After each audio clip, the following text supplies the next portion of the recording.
안녕하세요. 검단에 있는 온땅이 외성문교회 서정희 목사입니다. 저희는 매일 성경으로 큐티를 하고 있는데요. 오늘은 저희가 요한복음을 13장으로 끝내고 시편으로 넘어가는 그런 날입니다. 오늘 시편의 말씀과 함께 하나님의 큰 은혜 있으시길 바라겠고요.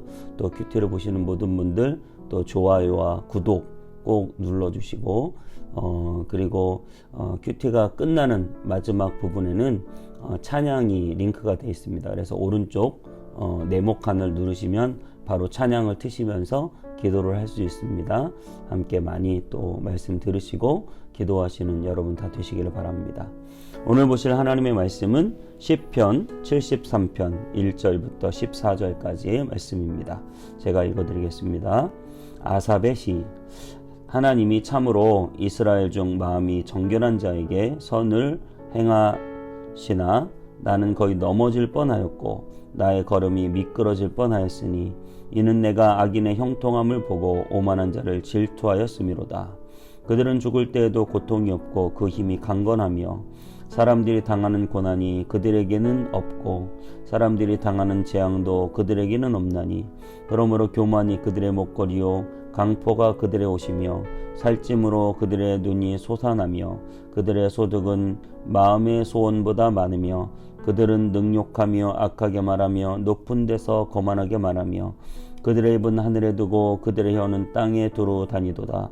그러므로 그의 백성이 이리로 돌아와서 잔에 가득한 물을 다 마시며 말하기를 하나님이 어찌 알랴 지존자에게 지식이 있으랴 하는도다. 볼지어다 이들은 악인들이라도 항상 평안하고 재물은 더욱 불어나도다. 내가 내 마음을 깨끗하게 하며 내 손을 씻어 무죄하다 한 것이 실로 헛되도다. 나는 종일 재난을 당하며 아침마다 징벌을 받았도다. 아멘. 엔도 슈자쿠의 침묵이라는 소설에는 포르투갈인 신부가 일본을 선교했는데요. 선교에서 회심한 그런 성도들이 핍박을 받습니다. 그 중에 2명의 성도들이 추운 겨울바다에 십자가형 틀에 세워지게 됩니다. 그래서 그 바다에 묶어 놓았을 때 밀물이 되면 목까지 차오르는 차가운 겨울바다를 만나게 되고 썰물이 되면 몸을 꽁꽁 얼어붙게 하는 매서운 바닷바람을 만나게 됩니다. 그렇게 며칠을 물과 바람으로 얼었다 녹았다 얼었다 녹았다를 반복하다가 결국 죽는 장면을 이 신부가 바라보면서 하나님 왜 침묵하십니까? 라고 기도하게 되는 것입니다. 여러분 그렇습니다. 우리의 기도는 마치 응답되지 않는 것 같습니다. 아무리 불러도 그분은 말이 없으실 때가 있습니다. 우리가 부르짖는다고 즉각 우리에게 말씀하시는 분이 아닙니다. 그러면 우리 성도된 우리는 너무나 답답한 마음으로 하나님 앞에 탄식하며 기도드려야 합니다. 주여 어느 때까지입니까? 주여 어느 때까지입니까? 시편의 다윗도 응답이 없으신 하나님께 얼마나 간절히 기도하고 기도했는지 모릅니다. 주여 어느 때까지 참으시려나이까? 시편 14편 1절 말씀입니다. 여호와여 어느 때까지 나를 영원히 잊으시나이까? 주의 얼굴을 나에게서 어느 때까지 숨기시겠나이까? 정말 기도해도 아무런 응답이 없을 때 얼마나 답답합니까? 절로 이런 말이 나옵니다. 주여 어느 때까지입니까? 어느 때까지 내가 참아야 합니까? 왜 이렇게 응답이 없으십니까? 정말 우리 하나님 왜 이렇게 응답이 없으실까요? 말을 하실 법도 한데 아무런 말이 없으십니다. 예수님을 믿는데도 여전히 힘들고 고난을 당하는 사람들이 있습니다. 지금 우리는 중국 베이징에서 동계올림픽을 보고 있는데요. 여러분 그 중국이 자본주의를 받아들이고 그리고 올림픽까지 여는데도 얼마나 기독교에 대해서 혹독하게 핍박을 했는지 모릅니다. 시진핑이 장기 집권을 계획하면서 모든 교회들을 폐쇄시키고 선교사로 보이는 사람들을 다 내쫓았습니다. 여전히 그 중국의 지하교회 성도들은 고통을 당하고 있습니다. 이젠 좀 세상이 좋아지고 문명이 발달하면서 종교도 좀 자유를 가질 만한데 오히려 더 그 중국에는 종교에 대한 자유가 없고 그 중국의 성도들이 더 어려움을 당하고 핍박을 당하고 감옥에 가고 쫓겨나고 있다고 하는 사실입니다. 북한도 마찬가지죠. 뭐 말해서 무엇합니까? 정말 6.25 이후에 70년 동안 북한의 성도들은 지하 고통 속에서 기도하고 그리고 그 안에서도 전도가 이루어지고 있다고 합니다. 전도하고 기도하고 또 그렇게 죽어가고 있습니다. 그들의 기도가 전혀 응답되지 않는 그 세월이 70년이 넘어가고 있는 것입니다. 하나님은 여전히 침묵하고 계시죠. 예수를 핍박하는, 예수님을 믿지 않는 그 공산당의 세력들에게 여전히 그들은 자기네 나라에서 잘 먹고 잘 살면서도 예수 믿는 사람들을 핍박하고 있습니다. 많은 이슬람 국가도 마찬가지입니다. 제가 최근에 들은 이집트의 기독교 핍박이 이슬람으로 굉장히 심했는데요. 한 번은 교회에 우리 한국 선교사님이 가서 선교를 해서 제자를 만든, 그래서 이집트인들이죠. 이집트인들을 선교해서 제자를 만들었는데 한 무장단체가 들어와서 전부 다 쏴서 죽였다고 합니다. 그 제자들이 그렇게 죽어가는 모습들을 바라본 그 선교사님의 심정이 어떻겠습니까? 이집트의 변두리에는 쓰레기 마을이라는 곳이 있다고 합니다. 그 마을에는 예수를 믿는 사람들이 살아가고 있습니다. 왜 그러냐면 예수를 믿는다는 이유로 직장에서 쫓겨났습니다. 예수를 믿는다는 이유로 집에서 쫓겨났습니다.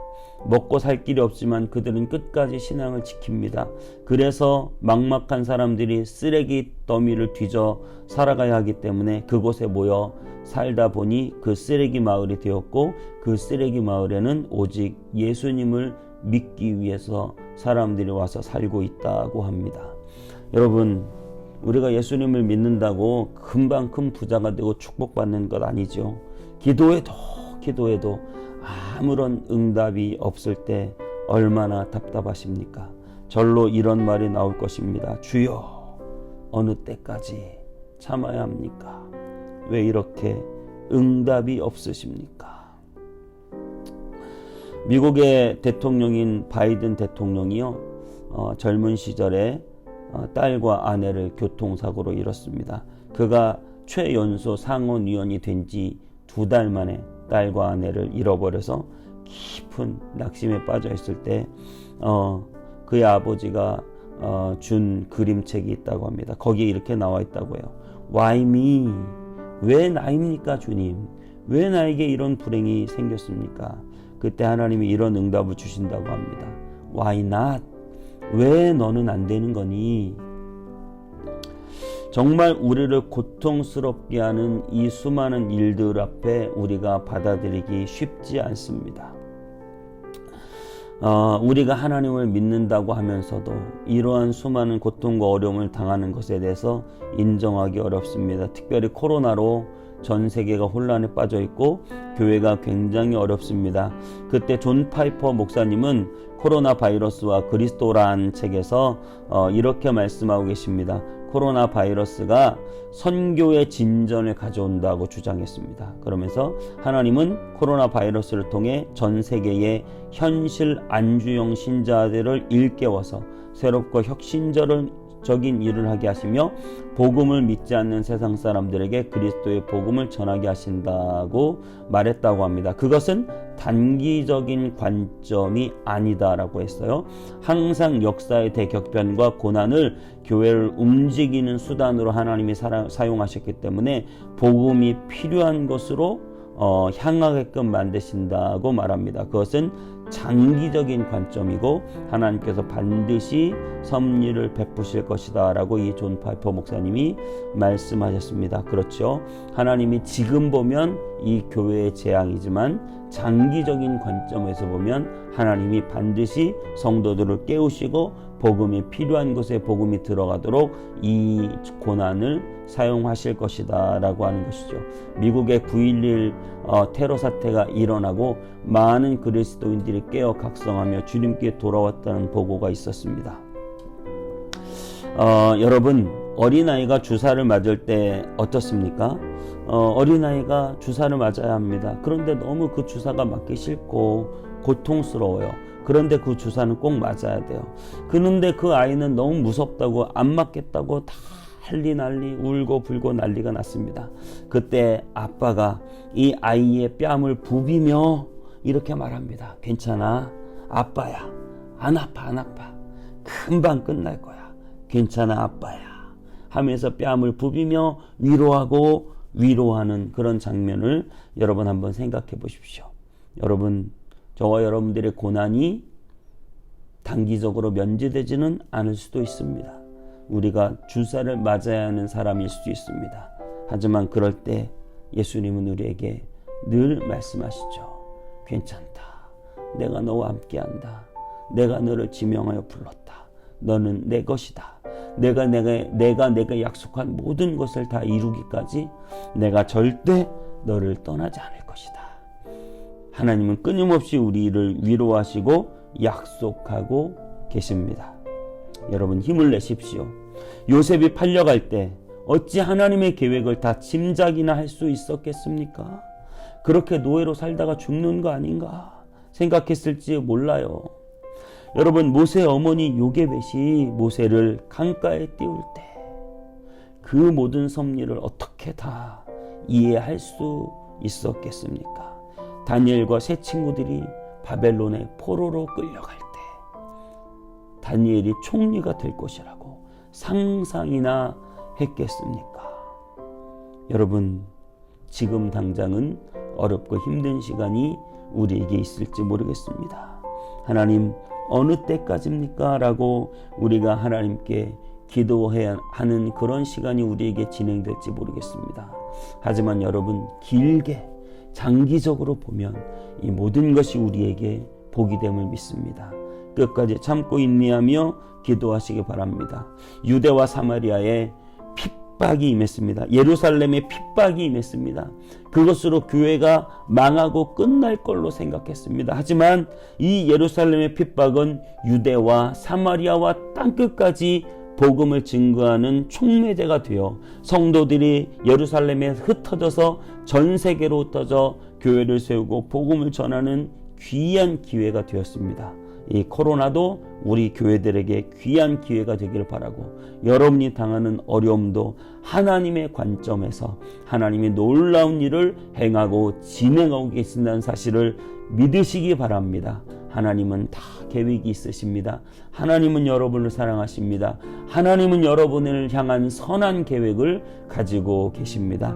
우리는 당장 이해할 수 없습니다. 참고 인내하며 기도합시다. 반드시 모든 일을 우리 하나님이 이루어 주실 줄 믿습니다.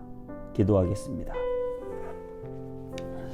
하나님, 단기적인 관점으로 지금 당장 내 앞에 주어진 어려움 때문에 하나님, 어느 때까지 우리가 참고 인내하며 기도해야 됩니까? 답답한 마음으로 주님을 찾으며 부르짖습니다. 하나님, 우리의 마음 가운데 찾아와 위로해 주시고 은혜 내려주시고 확신을 주시고 말씀하여 주시고 음성을 들려 주옵소서. 정말로 이 어렵고 힘든 시간을 하나님의 은혜 안에 잘 이겨내게 도와주시고 마침내 이겨 승리하는 자들이 다 되게 하시고 하나님의 그 놀라운 선한 계획과 섭리를 하나님 우리가 믿음으로 받아들이게 하여 주옵소서. 하나님, 정말 저 요셉이 애굽으로 팔려갔을 때 하나님 그 섭리를 다 이해하지 못한 것처럼 우리는 여전히 하나님의 섭리를 이해하지 못합니다. 하나님, 요게벳이 그 아들을 강가에 띄울 때 하나님의 섭리를 어찌 이해할 수 있었겠습니까? 하나님, 우리는 보지 못한 것들 성령님 눈을 열어 바라보게 하여 주시고 하나님의 놀라운 섭리가 내 인생 뒤편에 반드시 준비되어 있다는 사실을 믿음으로 받게 하여 주옵소서. 그래서 지금 당장 침묵하신 하나님, 원망하지 않고 끝까지 믿음으로 바라보며 승리하는 신앙생활 다 할 수 있도록 인도하여 주옵소서. 반드시 우리의 기도를 들으시며 놀랍게 역사해 주시는 예수님의 이름으로 기도하옵나이다. 아멘.